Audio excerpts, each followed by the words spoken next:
So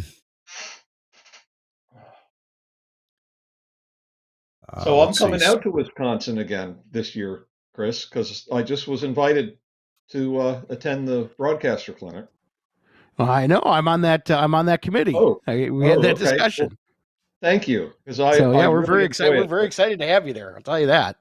And this will be, I think, my third year in a row post Yes. pandemic. Yep. So I've really got to up my game here. I've got to bring something to you guys. It's going to be completely different. So Yeah, I think. I don't know what that is, but that's my goal.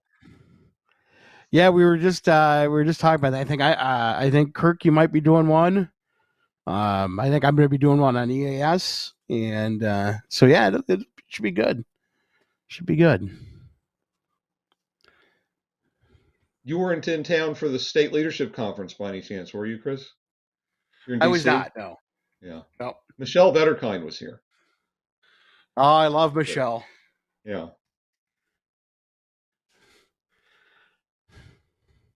Sorry, 2 weeks in a row now, Facebook has been extraordinarily difficult to deal with in terms of Yeah. reposting this. I tried getting on Facebook this morning and it says can't do it. Yeah, it's been goofy. And then later it was okay, but I attribute it to something on Facebook.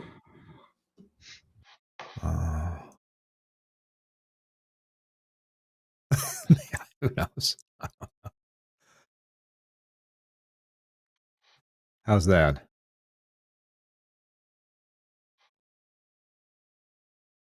Probably so. Let's try this. Man, it takes so many more machinations to repost this a few times. This is just nuts. All right, let's like and share again to a group, and we're almost ready here. There we go. We share this to the broadcasting club, and we'll tag Mr. Tar and Mr. David Layer.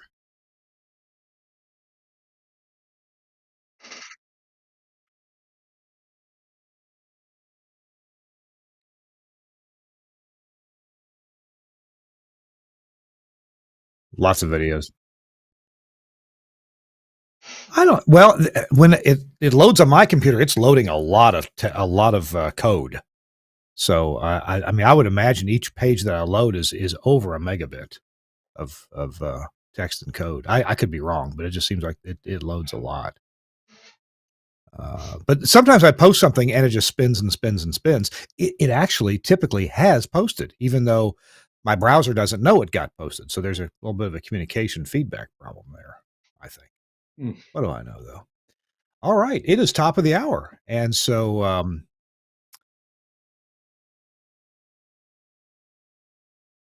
oh, that's right. Yeah.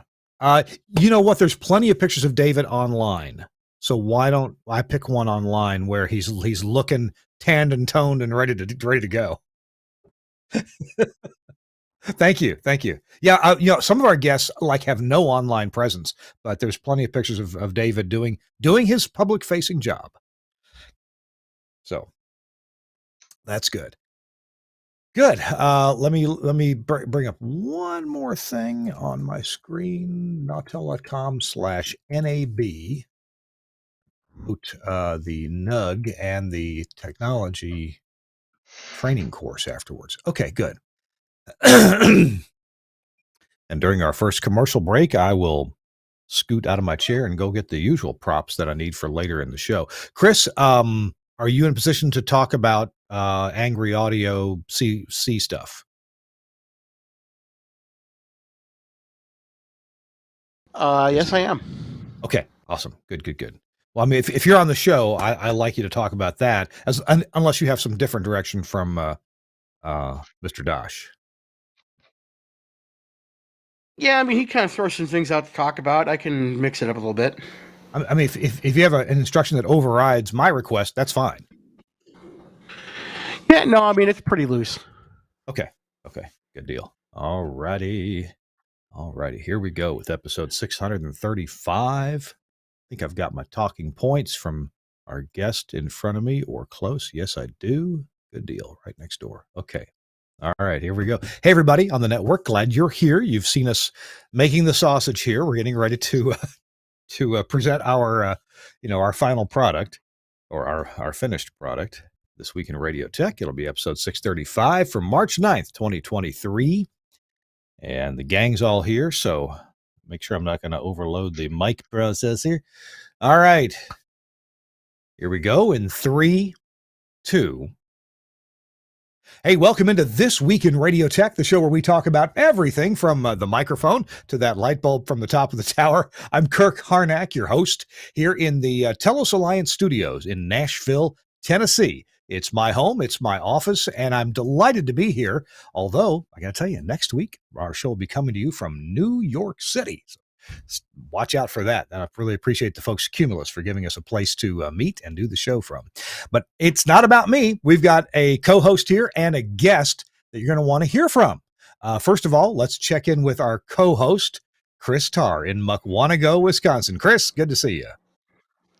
Well, hello there, Kirk. Good to be here. Busy week this week, so I'm actually glad to be here where I can slow down a little bit and take a little bit of a break from all the craziness that's been going on. So, in the middle of yet another winter storm watch. So we've got some snow coming down, and hopefully no phone calls. And staying here where it's warm.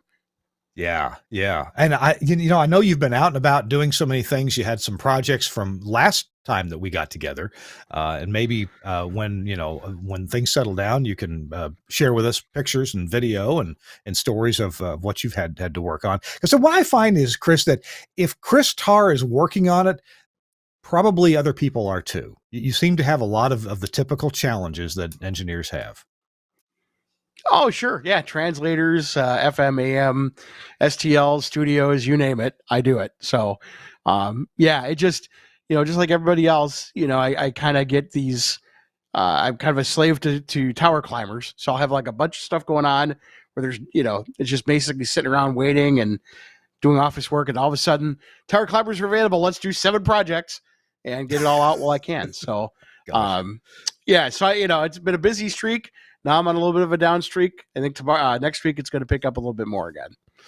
All right. Well, speaking of picking up, we are 6 weeks away from the NAB show in Las Vegas, NAB 2023. And someone who actually works at NAB is here with us, and that's David Layer. David, it's so good to see you. Welcome in. Kirk, hi, and hello, Chris. Thanks, guys, for talking to me today. You're not going to believe this, Chris, but I mean, Kirk, excuse me. 635 is my lucky number. Really? So, yeah. I mean, what are the odds? Well, that's not a number you can pick for the lottery. So when do you get to like horse number 635 at the races? No, when do you get to use it? I don't. See, that's what makes this extra sweet.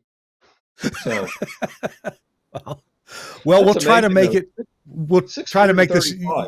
Yeah, we'll try to make this your lucky show. How about that? Okay. Thank you. Thanks again. All right. So David's here, and actually let's get a little preview.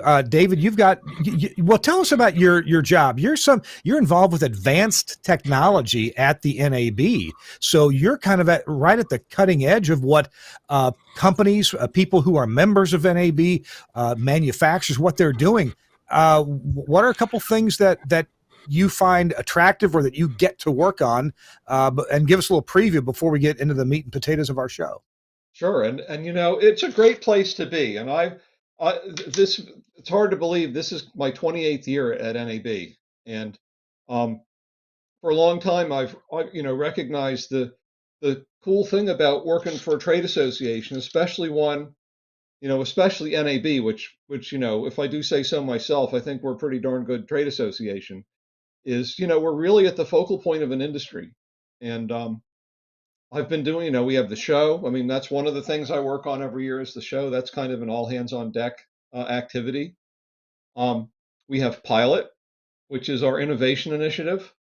And I get to manage projects that take place under Pilot. And Pilot has this thing we call the Pilot Radio Testbed, which is my baby. That's one of the things I'm responsible for. I've been doing some good outside work, but getting paid for it. I've been on the radio DNS steering board now for for many years, and I've just come off my 4th year as chair of that steering board. And for those of you who aren't familiar with Radio DNS, it's a nonprofit, a technical standard setting organization based in the UK, which develops standards for hybrid radio. And we'll be talking about that, I think, Kurt. Sure. We sure will. Um, Yeah. another group that I'm working with lately and for a long time is NABA, the North American Broadcasters Association. Hmm. They're based in Toronto. They have a radio committee of which I am vice chair, and we're actually a partner. NABA is a partner with NAB at the show, and there will be a session at the engineering conference on Sunday morning, which NABA has produced, and I'm actually involved in that. I'll be moderating that session, so that's something I can fill you in on. And NABA's an interesting group to work with. It's primarily Canadian and American broadcasters, and we do get some involvement from Mexico as well.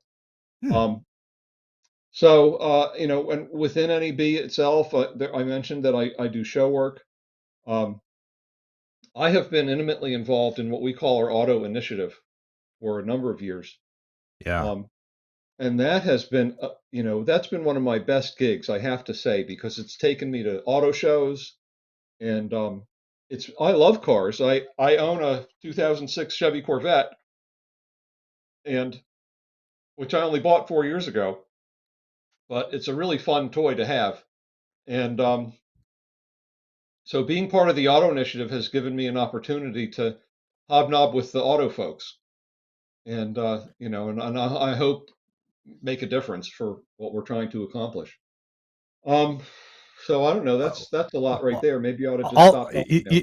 yeah, all those things and DTS Auto Stage and HD multiplex or multicasting or that's we're going to try to get to all that stuff. David and Chris, right now we're going to get to talk for a minute about a company that's also at the forefront of this, and that's Nautel. Nautel is not only a sponsor of this show, they are a participant in NAB in a big way, and they do the Nautel users group, and that is coming up on Sunday morning. If you go to the website, nautel.com/NAB, that'll take you to what Nautel is doing, nautel.com/NAB. You can get a free exhibit pass there at the Nautel website. It's LV7673, and even a link to go register to get you into to the exhibits for free. There's, of course, I've mentioned the NUG Radio Technology Forum. That's going on Sunday morning, as it always does for Nautel, 8:30 a.m. to noon at the Flamingo, Las Vegas. And I'm going to get to speak there for a few minutes, pretty early on Sunday. I think about 8:45, 8:50 or so. And then I've got to scurry back over to the Telos Alliance booth at NAB at the new West Hall. And then post NAB, Nautel is having a 3-day training course, and you can sign up for that. Full details and registration are at that website I just mentioned, nautel.com/NAB.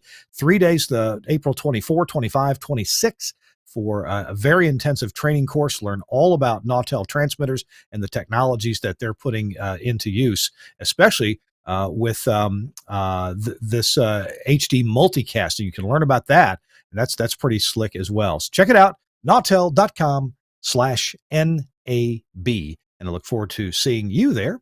I'll get to be there. Oh, and they'll feed you too if you come to the NUG thing on Sunday morning. Okay, we're here with Chris Tarr and David Layer. Chris, I'm excited to jump right in and start learning about some of these technologies.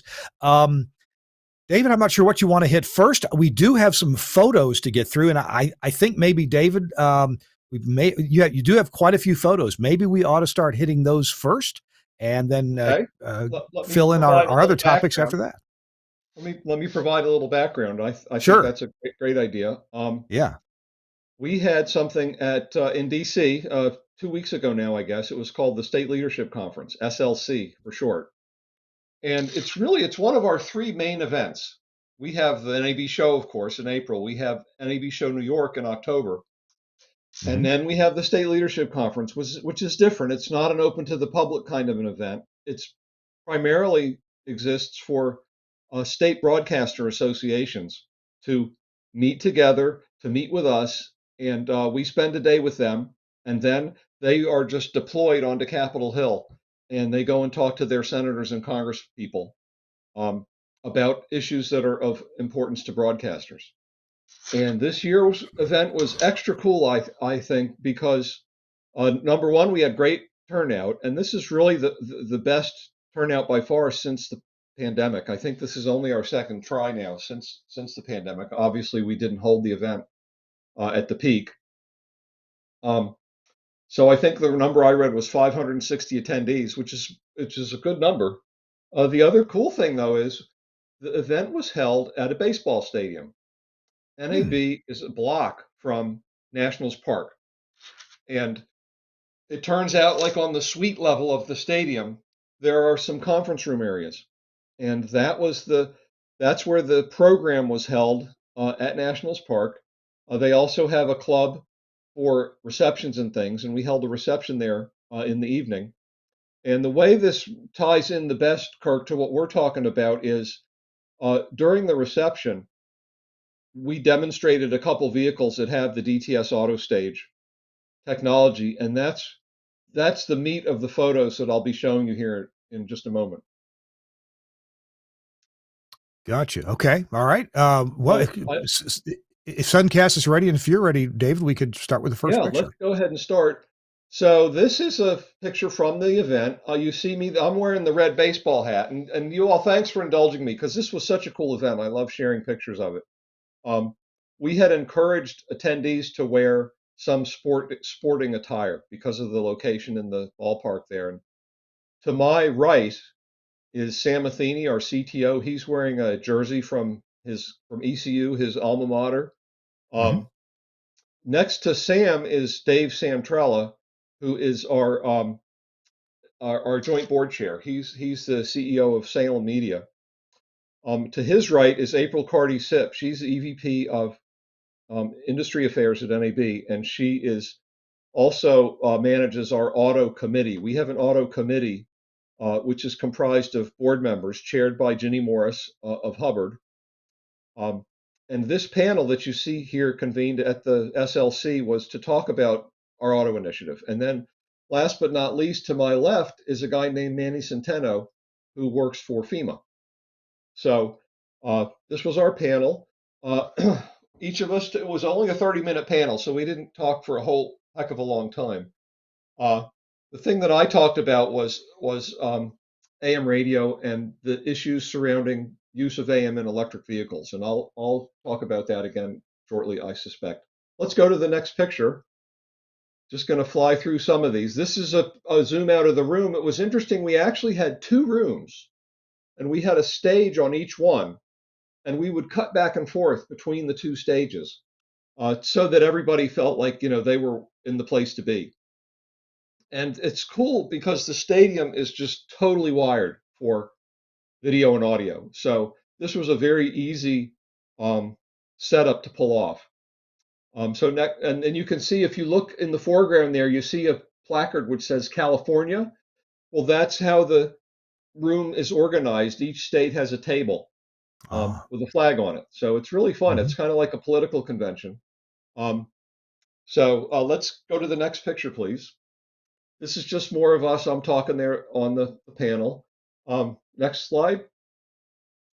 So now we're down, and that was the conference room. Now we're down by what they call the PNC Diamond Club. It's a really nice, event space for holding receptions and things. And on the back end of it, it opens out onto the stadium. And in fact, one of the things they had going there was a tour of the batting cages and the bullpens. So it Hmm. was a fun place to be, and it's clear that people like being in ballparks. Our attendees they were all day long going outside, looking at the stadium, taking phone calls in the seats, in the stands, and so on. But these cars during the reception, these cars, the one on the left is a Hyundai Ioniq 5. That is an electric car, Hmm. and Mhm. it has DTS Auto Stage. The vehicle on the right is a Mercedes-Benz C-Class vehicle, which also has auto stage. And we're going to spend the next few minutes here looking at the implementations and talking about the differences between them. So let's go ahead and move forward, please. Okay, so here's me, excuse me, sitting in the Hyundai. Mm-hmm. And let's go to the next slide, which is a zoom in of this. What you Ah, see here is this is the auto stage interface for the Hyundai. And if you look on the left side there, you see what that's the station list. And yeah. every station has a logo. It has station information. It has a slogan if they so desire. If you look kind of towards the middle of the screen, you'll see orange HD radio logos with numbers by them. So you see 3, 1, 2, 1, 2. In this auto stage implementation, all the multicast channels are listed in the guide, just as if they were, main channels. So this is a nice way for broadcasters to, to make listeners aware of these multicast channels. It really kind of promotes them to, to what the main channels look like. And then of course, Except for a Tesla, that's the biggest screen I've seen, for operating in a vehicle. Maybe I'm behind the times. I'm sure I am, but that's a big screen. it's, I have to say, it's not uncommon. And this, this is one of the most advanced Hyundai models. But if you look at the other models they sell, like they have the gas-powered models, they don't have the fancy dash instrumentation that this electric car has, but the infotainment panel is almost exactly the same. Hmm. So it's a great car too. I have to say, this is actually my car, and I've had it for a year now, and I really like it. I think it's a great car. I love the electric. I have a charger in my garage, so um, I charge it up at night, and it's just fun to drive. I really like it a lot. So let's move Nice. on, please, to the next slide. So the this is a ballpark fun thing. You see me sitting in the car there smiling. That guy standing next to me is George Washington, and they have these mascots, the presidents. And go to the Yeah. next slide, please. Oops. Okay. This is and zoom in. We'll go in. This is just another angle of my car. So next slide. And now you get Yeah. a better view of the guide Okay. that you see, and that's a touch screen. I could scroll. You see all the fingerprints. Should have cleaned it off. Um, and now here we go. This is me with Abe and George, and they're a lot of fun. And at Nats games in the fourth inning, they come out along with Teddy Roosevelt and Thomas Jefferson, and they run a race, and it's hilarious. So, and they're available for parties. So it was just a fun venue. I hope that our attendees enjoyed it as much as I did. Um, okay, let's move on, please. Okay, now we're going to move over to the Mercedes. And this is the first time that Xperi has demonstrated the auto stage technology in a C-Class Mercedes. Previously, the only demonstrations that I saw, and I'm pretty sure the only ones they were doing, were of S-Class Mercedes. And, the difference between the S-Class and the C-Class is at least $50,000. Phew. So Wow. this is now more of a kind of, mainstream vehicle that regular people are going to buy, as opposed to the S Class, which is a really high-end vehicle. Um, so this is a nice car. I liked it a lot. Let's go to the next slide, please. And now this is just from a slightly different angle. And the next photo, we zoom in on that display, Oh yeah. and this is a lot different than the Hyundai's display. And you see that cool picture there of Tom Jones. Hmm. If you were to put your finger on that and swipe, what would happen is you would go to those other stations. You see their logos kind of in the back there. Hmm. So that's one way that you can move between stations in the auto stage interface that Mercedes has implemented. Um, on the top there, you see favorites, FM, AM, and tune-in radio. So those Oh are yeah. the choices that listeners have, and internet radio is front and center in this implementation. And it's simply, whatever TuneIn has to offer. I don't know that it's a special set of TuneIn stations. It may be. I have to admit I don't know. Um, but those are the choices. So let's go to the next slide, please. So this is also the first time that I believe this was demonstrated. If you go to the next photo, we zoom in and you see lyrics. So Hmm. Xperia is making lyrics available in the DTS platform on Mercedes vehicles. And and this is a new thing, if you had purchased a Mercedes, um, you know, a year ago, I do believe you can upgrade it to include lyrics. So it's really kind of the future has arrived where we can update the technology in the car. I Um, don't know. That kind of seems like a backseat thing to me. I'm not sure. yeah. I'd be too tempted to do karaoke while driving. So I will have to you'll have to get an Xperi person on your show, Kirk, and get the skinny on this. I'm just kind of a tourist. And Yeah. I don't have all the lowdown information. Let's go to the next picture. All right. And again, just kind of the overview, and now we go in. Now this is a really cool thing that we're looking at. Let me try and explain it. If you look at the logos there, so this, let me back up. This car was driven to Washington from Detroit. Okay. And when it was in Detroit, the Xperi guy who was driving it made some of the Detroit local stations favorites.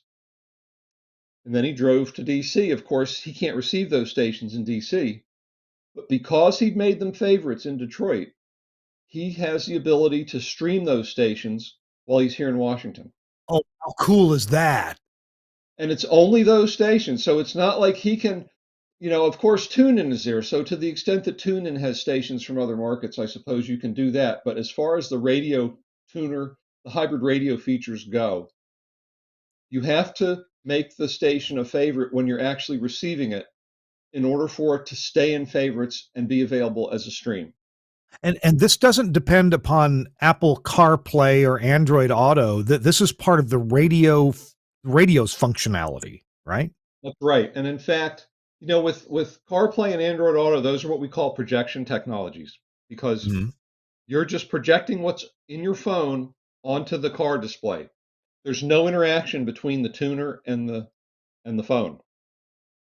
But Right. hybrid Right. radio changes that. Hybrid radio is a technology where the over-the-air signal and the internet are combined. And Okay. that's the special thing about it. Um, so this was pretty cool, and I don't know that I've ever seen this demonstrated so clearly before either. So let's keep moving here. And then go ahead to the next one where we zoom in on that. Same thing. These are just more, well, some of those. Now, I think what we're seeing here is a mix of Detroit stations and DC. WMZQ is a DC station. Big 100 is a DC station. If you Yep. look, though, at the top, there's a now playing area there at the top of that big pane. You see what it says, 99.5 WICD Internet Radio. Right. So this is how it looks. And this is this is not something the Hyundai will do, by the way. The Hyundai auto stage implementation is much more basic, and it does not include, what we call service following, where um, the stream can be substituted for the over-the-air signal if you're far away. But Either Mercedes either has, now or either now, David, or at the end of your talk, I'd like to understand, what is essential for the broadcaster to be putting out there so that this technology is aware of the over-the-air signal and aware of the identical stream that's available. I'm sure you'll answer that, but I just want to make well, sure that we. let's answer it right now, Kirk, because I'm Okay. looking at the clock here, and I do tend to ramble on. Um, the short answer is broadcasters should be signing up with Xperi to use Mhm. AutoStage. And Okay. it's not hard to find. You can find a link where a broadcaster signs up. It's free. Once you're signed up, you have access to what Xperi calls the dashboard. And Hmm. this dashboard gives you the opportunity to put in your station logos, the URLs for your stream, and a connection to your playout system so that the AutoStage system knows what's playing and when it's playing. And that is the short answer to you. That is that's what you need to do. If you have done all of that, Hmm. then this Mercedes will behave like I've just been describing. Wow. David, we got to put a pin right here and take a commercial break. and continue the pictures and the stories. I want to get a comment from Chris Tarr at this point, and also I'm going to. Well, let me put in a little plug for our producer, Suncast. Suncast is a former broadcast engineer, and you used examples of those Detroit stations. Suncast has worked at WOMC as an engineer and WYCD 90 and 98.7, 93.1. So anyway, it's a small world, and it's good to have some good people involved here. Chris, what are your thoughts at this moment about what David's talking about? Boy, these are some things that I've heard about coming down the line, and I've already got started working with Xperia and some of this stuff. We're talking about multicasting, and we're, for a small group, we're pretty far ahead of the curve on that stuff. But I don't remember if it was David or there was one a couple of years ago. There's a great demonstration or a great discussion on this radio DNS hybrid radio, where this was all going, and the description was, you turn on the car radio in these modern cars, you have your iPod playing or your media player playing, and you see this beautiful artwork and these graphics and song title and information. You go to satellite radio, you get the same thing. You get this title, artist, this great album artwork. You put it on radio and you see 103.7, and that's it. And you go, okay. So I think that it's great that we're finally figuring out a way to put ourselves on par with the rest of this entertainment, because again, a lot of these studies are showing that what people listen to on streams are terrestrial stations, but we don't get that credit on dashboards, or at least we weren't. And it was kind of up to us to put together something that's compelling for the dashboard to get the manufacturers to follow along with it. So I'm very excited to see all these changes and these upgrades, because I think that is the way we're going to remain relevant in the car. Yeah, I'm looking forward to. We used to depend on AM Skywave to listen to maybe a favorite station with a favorite ball team, maybe a baseball game at night, or a hockey game, and now with this, you could keep driving cross country and with proper cell coverage, listen to your favorite station back home. We'll get to that. Hey, our show This Week in Radio Tech. David Layer's our guest. Chris Tarr is along as co-host. We're brought to you in part by our friends at Broadcast Bionics in the UK.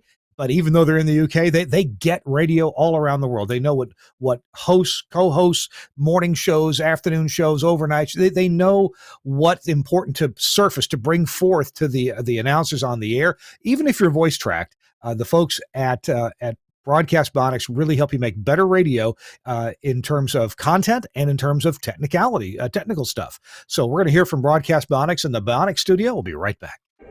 Welcome to the Bionics Studio. The Bionics Studio brings all audience interaction to the fingertips of a production team in radio, TV, and podcast. Our workflow-led system is working 24/7 around the world for small broadcasters and national and international networks. Our telephony module, Bionic Talk Show, allows cost-effective centralization, remote operation, scalability, and resilience across an entire network of stations, but at the same time is used in single-studio self-op environments.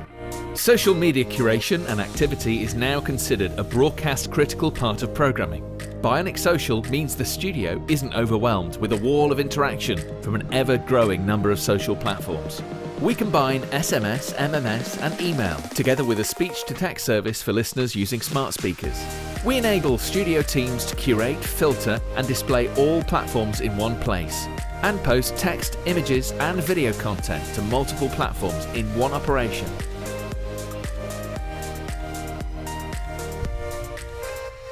Effortless collection of video content with Bionic Director has helped position some of the world's most successful stations as leaders in viral content, generating appointments to listen and free marketing via retweets and shares. Bionic Contest enables end-to-end tracking of on-air competitions, live reads, and prizes. These could be on-air contests, automated SMS entry, or online. anywhere, and Skype TX for Radio brings high-quality audio and video contribution into the studio with ease. No need for dedicated PCs to run different applications. Everything is controlled within the Bionic Studio UI, and incoming connections are visible to users along with all other platforms. Our codec integration enables connection, algorithm configuration, and directory to a wide range of IP and ISDN codecs. The Bionic Studio, a unique suite of products designed to enable your talent to work smarter. The Bionic Studio from Broadcast Bionics Talk Show, social director and contesting. So much cool stuff from the Bionic Studio. Hey, I'm delighted to be acquainted with Dan McQuillan and his staff of developers there at Broadcast Bionics. Dan's going to be on our show to show off some cool virtualized ideas. I think that's going to be actually right after NAB. We're going to have Dan McQuillan back on the show. He's always got inspiring things to talk about. Thanks a lot, Broadcast Bionics. Check them out, bionics.co.uk or bionic.radio. We'll have a link in the show notes if you want to get in touch with them. And their products are available around the world, including here in the USA. Hey, it's Kirk Harnack on This Week in Radio Tech. Chris Tarr is along from Mukwonago, Wisconsin. And David Layer is here. He is the VP of Advanced Technology, everything fantastic, futuristic at the NAB. So we're in the middle of looking at some technology and pictures from a recent meeting that David was part of. David, if you want to carry us on forward. Sure, we're nearly done. Let's go back to where we left off, please. Yeah. With the photos. This was okay, and go forward. And this is just showing, okay, last thing I show here, I think, is this car has AM radio, and 980 is a local AM station. And it's funny what I didn't think about, but boy, the AM reception inside the stadium was not that good. And then the sun set, and boy, I think this was the only station we could receive at all. Oh. So it put a damper on our AM demo a little bit. Next picture, please. And then next one. And this is another AM station, 1500 AM. That's actually what used to be WTOP. Right. For many years. Yeah. So, and then I think we have one more. Yeah, so this is kind of fun. If you look behind me, you'll see I'm up on the Jumbotron. A dream come true. How about that? And there was a line of people. And this is when you walked through the reception of space and you came outside. You were there by home plate.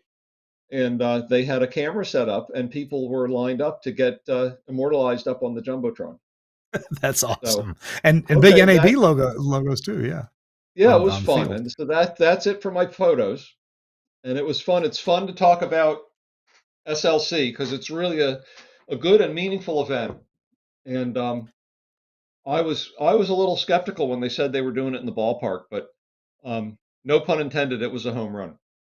So. Hey, so make sure I understand the technology we're talking about here from Xperi is called DTS Auto Stage.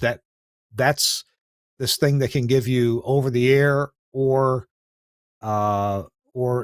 internet stream seamlessly or close to it with picture with logos and even lyrics if you want that. Yep, and it's what we call hybrid radio. It's a radio receiver that's connected both over the air and to the internet. DTS Auto Stage is the brand. Yep. So okay, that's how you'll always see it marketed.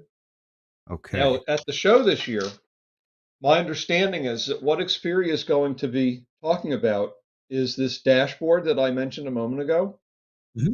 And one of the main reasons that broadcasters should definitely sign up with Xperi is you get analytics from this technology. So on this dashboard, and they're rolling this out this month, I believe, they're going live with it to broadcasters. Broadcasters who signed up will have access to listening data on their stations. And you'll see a heat map. You'll see, number of listeners versus time of day, et cetera, which of course is only for those cars that have the auto stage. It's not like a substitute for a survey by Nielsen or anything because it's strictly the vehicles. And then at the present time in the US, those vehicles are going to be Mercedes, Hyundai, Kia, and Genesis. Yeah. Okay. So, well, it's early days in that implementation, but wow, what a beautiful product that it is. So for those of you going to the show, I think this is a must-see exhibit, and Um, it should really be exciting to see this finally. We've been talking about it for years. By the way, so speaking of the show, the company I work for, Telus Alliance, we're at the show in the West Hall, and I got notice or saw some PR that NAB has dubbed the West Hall or part of it as what, broadcast zone, street, central, Yeah, something like that. yeah, I know. You probably know more about that than I do, Kirk. Okay, okay. Because most of my efforts for the show involve organizing the engineering conference. Hmm. For example, we have the proceeding, and I've been reviewing papers. I think I had 6 papers to review for our proceeding, and this is a referee journal where we read these papers and make sure they're worthy of our. They're not just salesy, and um, we try and hold them to a high standard. So I do that. The other main job that I have, which is an enviable job, I must say, is I produce the ham reception. Oh, that So, okay, okay, and that's going to be held this year. It used to be held over at the Westgate. right. Then the pandemic hit, of course. We missed 2 years. Um, Now that we're back, this is our second year back. We no longer use the Westgate as part of our show. It's not, a venue where we hold events. Hmm. Um, So the ham reception is in the West Hall, like the conference is, and like this broadcast center exhibit area that you were talking about. Um, and it's Tuesday night at 6 o'clock. I encourage everybody to show up. I'll shout out a thanks to Telos who have donated some door prizes. Hmm. Thank you very much. So far, we have over $10,000 worth of door prizes. So come on down, come on and see Wow. us. It's a fun event. Hey, if we could now, we've been talking about this DTS auto stage. We got a few other topics to talk about. I'm always a little confused between what is auto stage versus what is radio DNS. And Sure. you mentioned that there's a board, a steering board Yeah. that you've been part of. It's for supporting IP only devices. Help me understand Well, what's different actually, about radio DNS. it's funny you should say that because actually, uh, radio DNS at the present time only supports broadcast devices. So let me try and contrast radio DNS and Xperi. Xperi is many things. They're a technology provider. They're also a service provider. So Hmm. broadcasters send their metadata to Xperi, and Xperi formats it and gets it back to the transmitter, and then the transmitter sends it to the receiver, or maybe it comes in over the internet from the Xperi server. Okay. Um, Radio DNS is not a service provider. Radio DNS runs a server which broadcasters can use to link to internet content of wherever they happen to have it. So the way this lookup works is when a receiver is using radio DNS technology, which means it's connected, to the internet. It's a hybrid radio. When you tune to a station, the receiver sends out over the internet to the radio DNS server a code, and a code that consists of the pi code of the station if it's FM, um, and the frequency, which is a unique combination, by the way. Um, and then what the radio DNS server does is it sends back to the receiver the location where that station's internet content is available. So the radio DNS service itself isn't handling content, it's just a pointer to where that content resides, and the broadcasters decide where they want that to be. Hmm. Okay. So DNS, that's the domain name server, right? That's where the name came from. Ah, okay. Um, Okay. so it's mostly the rate. So it turns out that different automakers use different technologies to support hybrid radio. We know I mentioned Mercedes, Kia, Hyundai, Genesis are using DTS AutoStage. Audi is another manufacturer supporting hybrid. In fact, they were the first manufacturer to do so. Um, they use technology called Radio Player, and Hmm. they use radio DNS. So if a broadcaster wants their hybrid content to appear in an Audi, they need to have set up what's called a service information file. And that's what this radio DNS server will point to when someone tunes into the station. It'll point to the SI file that that station has set up, and it may be they may host it themselves. They may have a service provider hosting it. But that's how the hybrid technology works in the case of Audi. For Xperi, I'll say it again. You know, the best way to work with Xperi is to not go through radio DNS, but to sign up with them directly Gotcha. because of all the benefits, and it's free. I mean, why would you not do that? It's you'd be crazy not to. I, I'll put So a link in the show notes to Xperi. I'll try to get the exact sign up page, but certainly to the yeah, page about AutoStage. right. Okay, alrighty. So you Hey, mentioned IP mhm. devices, though. I want to say one Yeah, more yeah, thing about radio DNS. sure. Currently, this database that radio DNS has of where internet content is located for all these radio stations is only accessible by a radio receiver because you need those key numbers that I was talking about, pi code and frequency. Okay. The radio DNS membership is currently considering a proposal which would give IP-only devices access to the radio DNS database. And this is a fundamental shift in the service Uh-huh. because at the present time, IP-only devices, it's very difficult. And IP-only, if somebody has the resources, they can brute force determine where where the content is located that's formatted in radio DNS format. But by and large, they can't access that. So we are considering, the membership is considering, and the board is recommending that we do this, that we set up a procedure whereby IP-only devices can access the database. And we think that this will, this will increase the value of the radio DNS information because now a broadcaster puts it in the radio DNS format, and then multiple receiver technologies have access to it.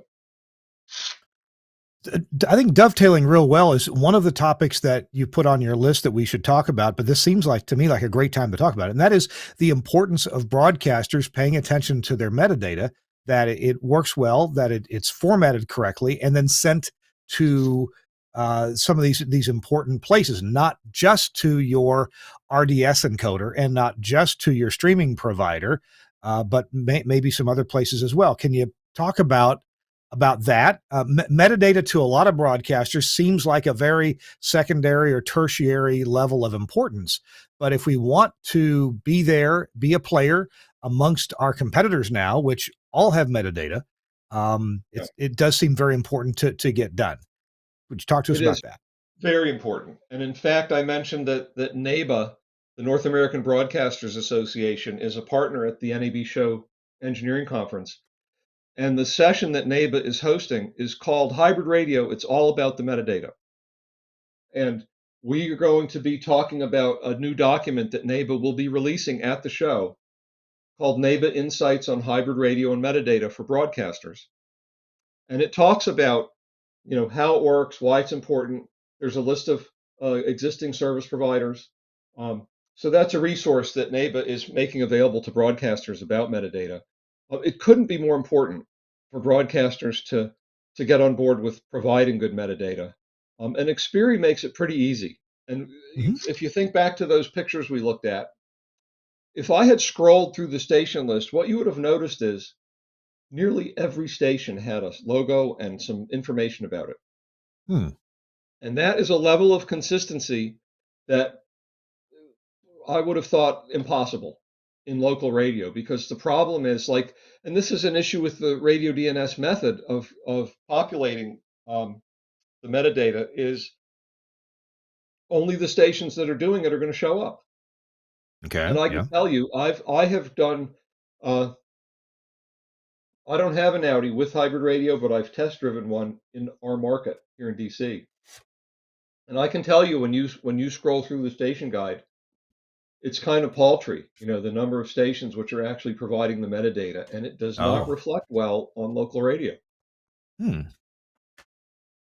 So We have a guide. I would send people to the nab.org website. If you look under, there's an auto initiative link.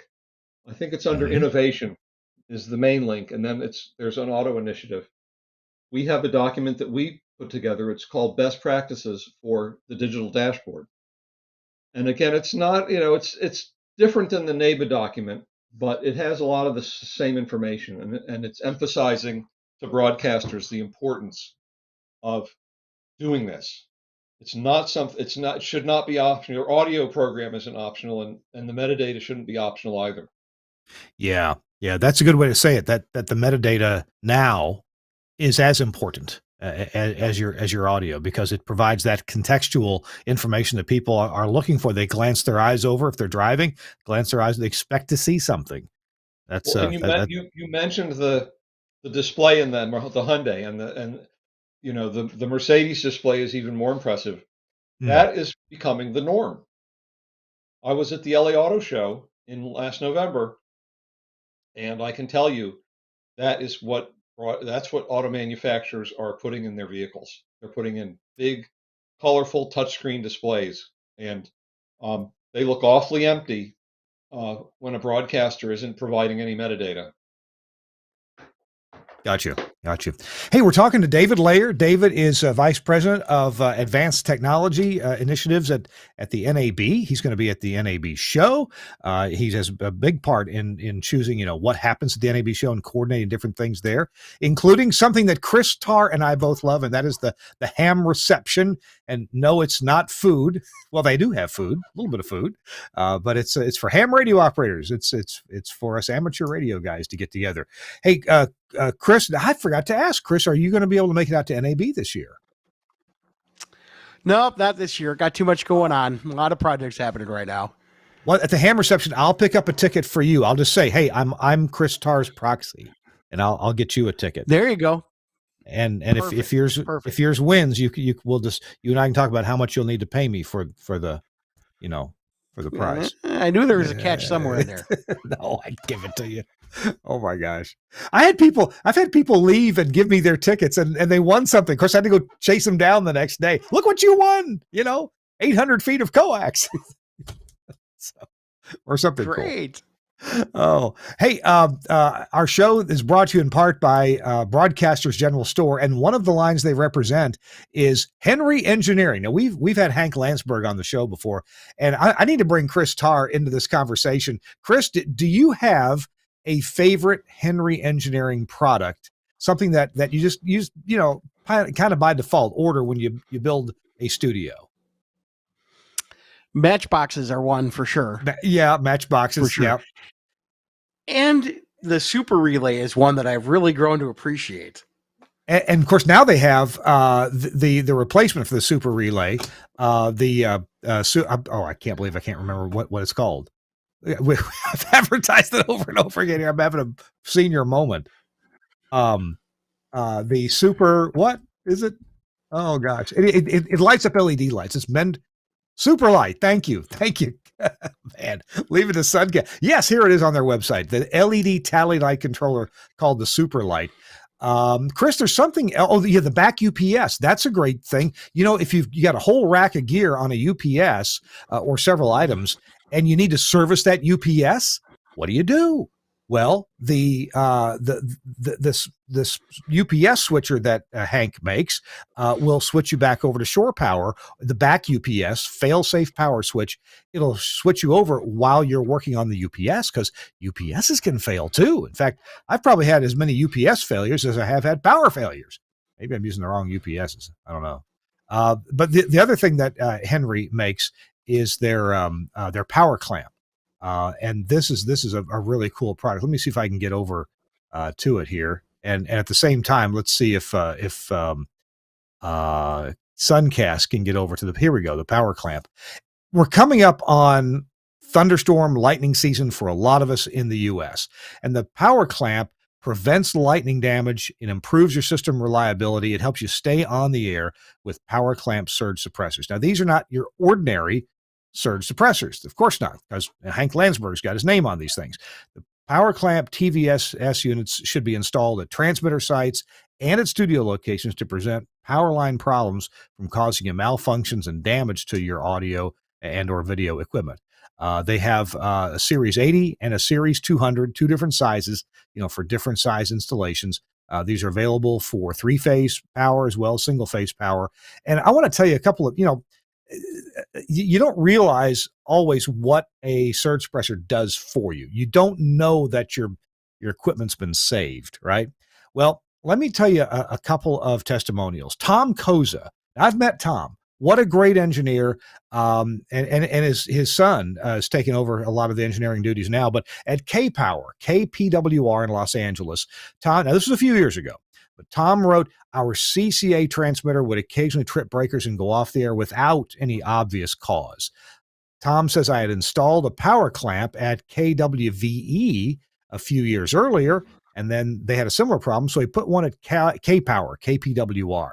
The power clamp unit solved the K-Power problem immediately, and since then I've installed power clamp units at KSCA Los Angeles, and will be installing one at KLVE Los Angeles. He says, I've made it my standard operating procedure to install a power clamp unit at any transmitter site that I'm responsible for. He says, they are not snake oil. They really, really work. And as engineers, sometimes, our spidey sense sneaks in when we're told about something like a TVSS, surge suppressor. And Hank Landsberg researched these quite well. He knows the people who designed them. And this is one of the few products that Hank actually didn't design. But he represents Power Clamp to the broadcast industry, and I can recommend them too. Power Clamp Lightning Surge Suppressors available through Broadcasters General Store. To get to Broadcasters General Store, go to bgs.cc, like you see on the screen there, or call them at 352-622-7700. That's Broadcasters General Store. Good folks there, carry lots of stuff, including equipment from my employer, Telos Alliance, and they carry the full line of Henry Engineering products, including the Henry Engineering Power Clamp series. Thanks a lot, Henry Engineering and Broadcaster General Store, for sponsoring This Week in Radio Tech. All right, it's Chris Tarr and Kirk Harnack here. We're talking with David Layer of the NAB. And David, let's see, we got another topic or two to cover. What would you like to cover, David, that we haven't let's jump to yet? Pilot. Yeah, tell us about Pilot. So Pilot is it used to be called NAB Labs. It's our innovation initiative. And we do a lot of cool projects through Pilot. We have Pilot members. I should have written the list down. Xperia is one of our most active members of Pilot.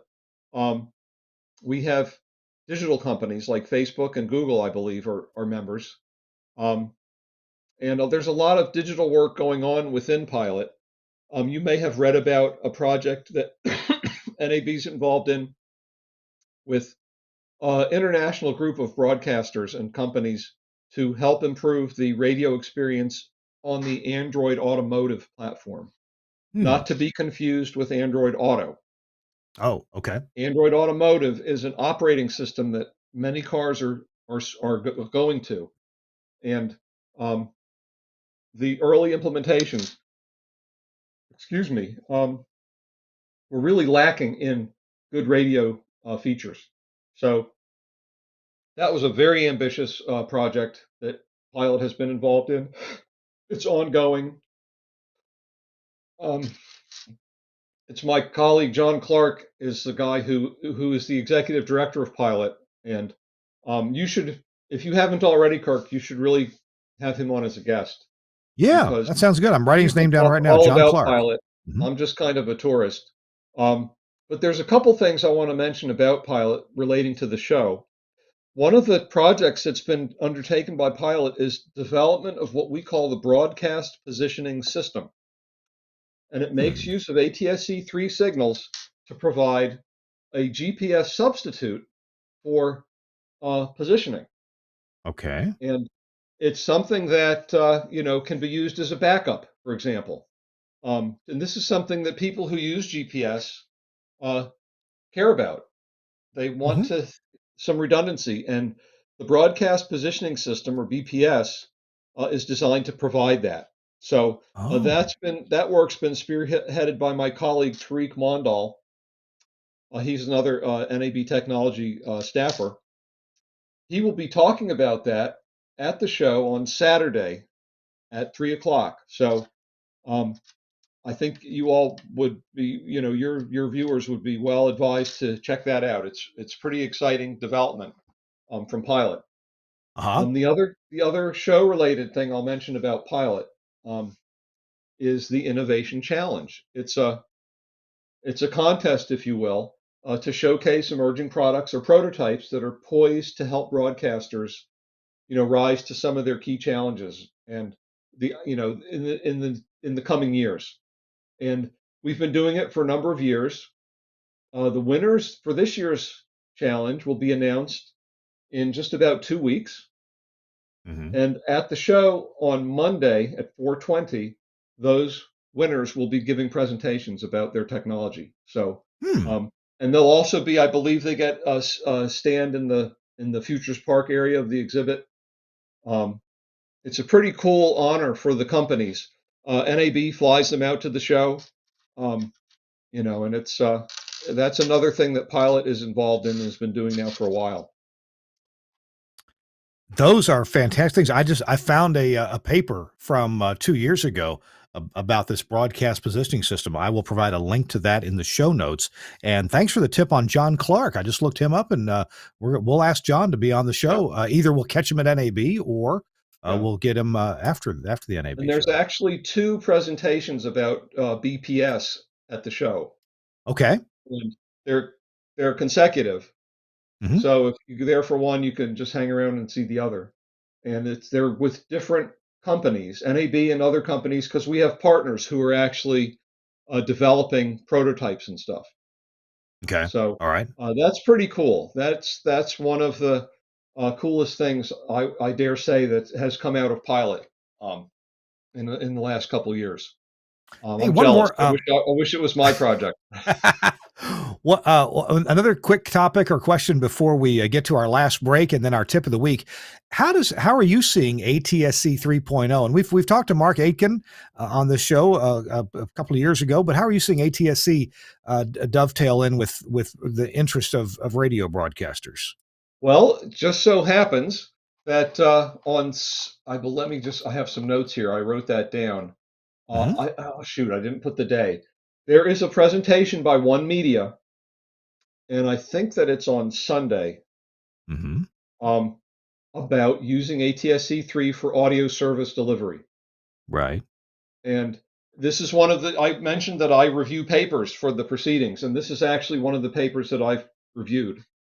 And I can tell you it's great work and very fascinating stuff, and um, very relevant because if you go to the ATSC booth at the show, or if you went to the ATSC booth at CES, you will see. I think it's Sinclair has partnered with Hyundai Mobis, which is the tier one arm, if you will, of Hyundai that creates the infotainment hardware that Hyundai uses in their vehicles.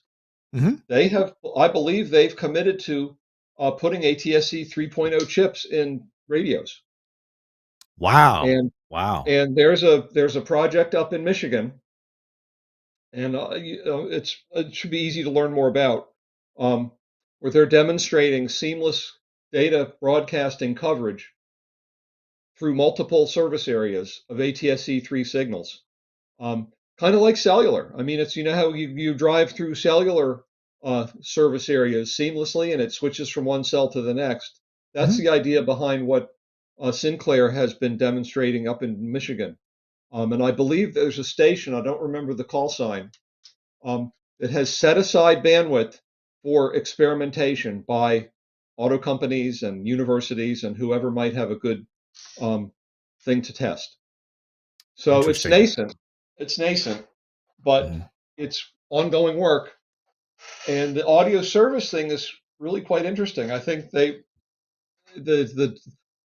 trial that One Media is talking about had, I'm going to say, 14 audio services in this, in an equivalent 200 kilohertz bandwidth. Yeah. Yeah. So, Yeah. so their claim is that um, they can do 14 audio services in the same bandwidth as a FM signal. There are some amazing efficiencies to be had there. David, we could go on for another hour. We tell you what, we've got about 10 minutes at the most to go. Chris and I are going to talk about a couple more sponsors of our show. And then after that, David, as long as you're feeling okay, I'd love to have you give us a tip of the week or something you'd like to make sure that our listeners are aware of. I've got a lot of show notes to put in this week's show. So we're going to try to link to a lot of the things that you've talked about. This week in Radio Tech, David Layer, I'm so glad to have him here, is our guest, and we've got just a couple more minutes together. Chris Tarr, you've got some things to tell us about our sponsor, Angry Audio. They're literally down the road from my house right here. I get to go stop by there every now and then. Chris, what do you got for us? They're amazing guys over there. What they come up with, Catfish and the folks down there. Today we're going to talk about audio processing. I know we've talked about this before, but just like music, you've got country and western, both types. Well, you've got all these types of broadcast processing from Angry Audio, and all with a separate little niche that you want to use these to fill. First of all is a C3 headphone processor. And one of the things that we found over the years with HD radio and digital STLs and those things is you lose that ability to have processed audio in your headphones when you're talking. And some people are used to that. Some people, it's very distracting. Or even when you're trying to mix something live on the air, if you're on a station that is HD, a lot of times you're doing that without any processing. So you're not really hearing what the fades are doing and things like that. That's where the C3 comes in. It's basically a headphone and studio processor that kind of massages air into making it sound like it's OTA or over-the-air audio. And so it's a great little add-on for studios. And basically, your talent can listen to things the way the listeners sound. It's big, it's bold, and it sounds great. And you're not having to fight with that program audio to hear it. The next one up is the Chameleon C4, and that's for live streaming. So I know there's a lot of churches that have started using them for their live streams.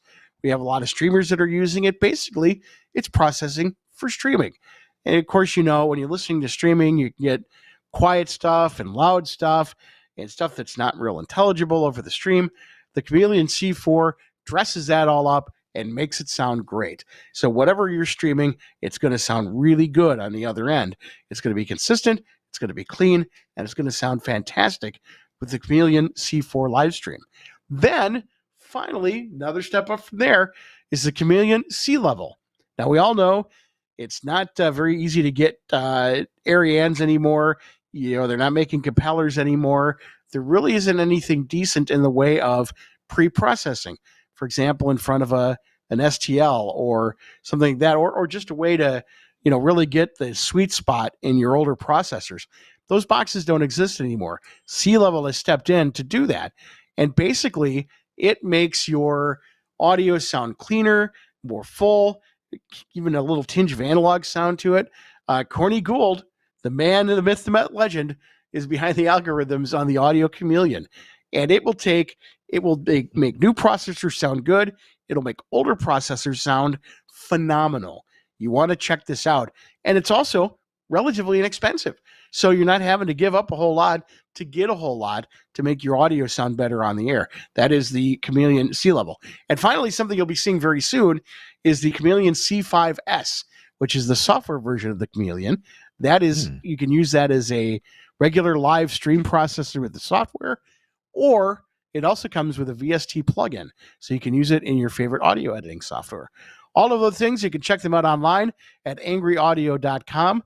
When you get frustrated with all these problems, guess what? Get angry. All your problems are going to disappear. Wow, that's a heck of a promise. Max Connect can make certain of your problems disappear. This is just a 4G LTE modem, but the thing about it that makes it cool is the SIM card that's in it. It's from Max Connect Wireless. Max Connect, Josh Bone, has made special deals with the major carriers in the U.S. and even one of the carriers in Canada to give you prioritized data. You can be in a stadium full of people all doing their Facebook updates at halftime and all getting terrible bandwidth, and you, the broadcaster, you have just the same bandwidth you had when nobody was there, because yours is prioritized over everybody except first responders. And Max Connect Wireless makes that happen. I have used this in several emergency situations for my own stations and for WEVL in Memphis. And I know there are literally hundreds of examples of broadcast engineers who have needed emergency, hey, our regular carrier is gone. Our regular internet access is gone, taken out by lightning or high winds, or in my case, a tornado that went right by our studio. And we use Max Connect Wireless to stay on the air and keep the data packets flowing. And Weevil, WEVL, lightning strike took out their business class Comcast modem, and this kept them on the air during pledge drive. Yeah, so they really needed to be on the air. So Max Connect Wireless, check it out. Go to maxconnectwireless.com. You can sign up for a SIM card through your favorite carrier, AT&T, T-Mobile, or Verizon in the U.S., and you can even get one that has 2 SIM cards. So if you're portable and you're not sure which one's going to work best in your area, well, get 2 SIM cards. Josh Bone will hook you up with a really good system that's going to work for you and keep you on the air, or get internet to your transmitter site that you didn't have it before. All right. Thanks a lot. Max Connect Wireless and Josh Bone. There's a link in the show notes. You can click on it and get right to their website. All right. We are here with our final few minutes with David Layer and Chris Tarr. And David, I'm going to give you the floor here. What would you like for our listeners and viewers to walk away with? What's important to you that ought to be important to us? Well, I know I sound like a broken record, but I'm going to go back to the old, it's all about the metadata. I encourage broadcasters to sign up with DTS AutoStage if they haven't already, and I would encourage them to support radio DNS service information files, because it's easy to do. It gets you into those Audis, because just signing up with DTS AutoStage, excuse me, will not get your station looking better in Audi cars that have hybrid radio. So those are 2 things easily done. They don't cost anything, pretty much. I guess there's some, there'll be labor involved with somebody who's doing it, but it's not like you have to go buy a new box. Right. And it's critically important. It's critically important that broadcast radio, that local radio, look consistent on these big, colorful, connected car displays. And you can't just have a list of stations where 2 out of 10 have a logo. Yeah. You really look like the poor cousin. So yeah. There it is. That's my my tip of the week. Thanks, Kirk. All right. Chris Tarr, you got a quick tip for us today? Sure. Have a plan C and a plan D. I was up at one of my transmitter sites today, or not today, 2 days ago, earlier this week. And, we talked about this before. I had my my FLIR, and I noticed that part of the transmission line seemed really, really warm. So I went, okay, first thing I'm going to do is I'm going to, replace the bullet. I'm thinking maybe it's just the bullet. So I crack open the line, and there is smoke pouring out of it. It is not the bullet. It is the inner conductor is completely burned up. Well, now that we've taken it apart, I can't put it back together. So we're off the air. This is the line that goes from just outside of the watt meter set line section down to the elbow at the bottom of the tower. So now what? We're off the air. This is one of our big stations. So fortunately, you give it enough time and think about it. We were able to determine that we had enough 1 5/8" line coming out of the transmitter to the coax switch that by knocking out some old HVAC stuff in the wall, we could run it outside and get it out to the tower. However, the tower had 3-inch line going up, 3 1/8" line. Well, I always carry adapters with me, the adapter plates. Oh. So what could have been, carry 2 or 3 of each. So what could have been off the air for days trying to figure this out, we were off the air for about an hour or 2, just because, first of all, take the time to just slow down and think. And, and instead of going, oh, well, we're done, I better order some stuff. I kept looking around going, okay, how can we make this work? And, thinking outside of the box. Well, if we knock out this ventilation shaft, that's a nice gap outside of the, outside the building, we can make it reach around. And again, would have been stuck if I hadn't had an adapter. We could have gotten there, couldn't have adapted it. So I always carry those with me. So always be thinking about those points of failure and what you can do to get around them. Good advice. Good advice. And yeah. I have adapters, but I keep them at a transmitter side. I don't carry them with me, but you travel all over the place. So yeah, I can see that. Yes, carry them with you. They don't do you any good if they're 3 hours away. Yeah, right. Thanks for that tip. Good deal. Plan C and a plan D. And David Layer, thank you for taking the time to be with us. I hope you feel better. I know you're convalescing a bit. Look at that hat.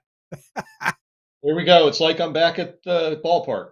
That's right. That's right. I'd love to go to the Nationals ballpark sometime. Sometime if I'm in. This was the year they won the World Series. Oh, okay. Well, good deal. Which has only happened once for the Nats, and I had the distinction of being the only person at the SLC wearing a Nats champions hat, so I felt pretty good about that. I'd love to go to a game with you. That would be an absolute blast. All right, we got to go. It's been This Week in Radio Tech with David Layer from the NAB. You can see him and talk to him and hear the presentations that he's personally approved at the NAB Show 2023 in Las Vegas. Chris Tarr, thank you for being here as well. I really appreciate your input today. Good to see you. Thanks for having me. All righty. And thanks to Suncast for switching and producing today's show on This Week in Radio Tech. I'm Kirk Harnack. We'll see you next week